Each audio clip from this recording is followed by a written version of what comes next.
Dami ko lang sila. Hindi nila alam. Yung access nila, wala kayo. Kumbaga, kala nila, yung pera mo siyempre, pag pinapalit mo sa peso, laki. Hindi nila alam siyempre, yung currency nila, ang currency nila, kung ano yung consult dito, yun pa eh. Kumbaga, pag kinonvert mo yung almad, pa sa kumpanya, nasa 1.5, kala nila, 1.5 lang yun.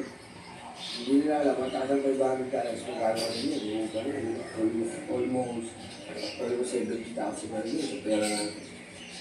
Kaya yung iba na akala na ano, kala nila na. Yung iba na yun.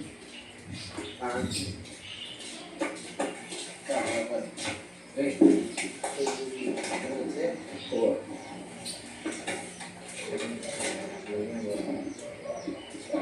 Dulo ko na nga rin ako. Tulad yun yun. Tama ito. Hindi yung pagkawal ko. Hindi ko para mag-stay. At pa. Tigawalo ko lang lang stay. Ha? Tigawalo ko lang lang. Eh, yung iba. Bigla na namamatay. Matulad siya dati. Kaya ano mo yun. 100% pa nga. Bigla na namamatay.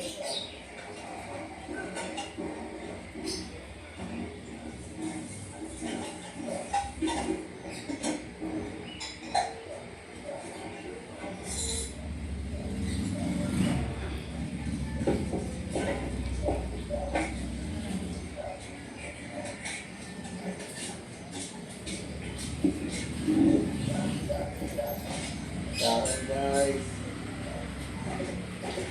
So, kung gusto mo kanin, may kanin dyan sa loob. Sige lang.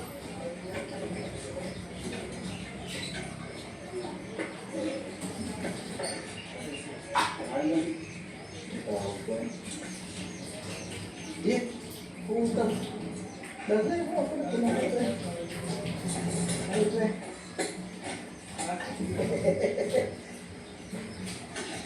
Lalagyan ko yung lalagyan mo sa kape. Ang tataka na kasi, ba't mo nilagay? May take time yun, saraan nyo kami, ano saan, diba?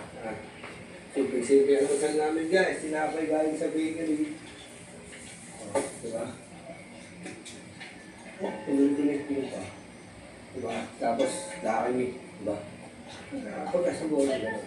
Tama na ito, mag-order ka para masarap po. Gusto ko talaga. Kaya lang, siyempre, hindi naman tayo pinakain. Almost 3K pinapayaran ko sa bahay ko, yung expenses pa. Apa, bumili mo, 3,000 sa bahay pa lang. Magkano na agad yun? 3K. Magkano ba dito na agad? 40. Sa 40, o 120 na agad yun. 120,000, bahay pa lang. Expenses pa. Magagandang buhay dyan sa Pinas to. Maganda kung mano ka, masipag ka, ay paano na. Ay, gano'n dito. Good morning po. Kasi ano po na? Ha? Ako, gusto ko pala rin. Dito. Pinakamalayo ko natin guys, nakasakay ng aeroplano. Paolo. Ba? Ang namin, Baolo. Doon ko nagamit ang airplane mode ng ano,